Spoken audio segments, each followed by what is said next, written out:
سلام عبدالله، خوبی؟ نگاه کن عبدالله، من میخوام هویتمو جعل کنی، یه هویت جعلی برام بنویسی.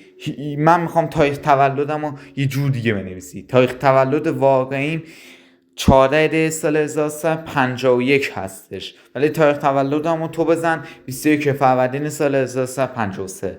اسممم مرادو حذف کن و بزن آرمین و فامیلیمم احدیو حذف کن، بزن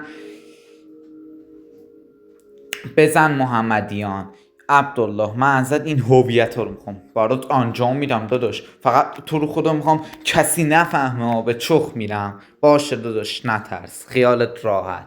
بابا من اعصابم خورده، میترسم اذیتم کنن. اذیتم دارن میکنن، واقعا میترسم اذیتم کنن، میترسم لو برم. داداش یه کاری کن من چیزیم نشه. نترس، همه چی برات فراهم میکنم. تو رو خدا لطفا حتما همینطور عزیزم، همه چی برات فراهم میکنم.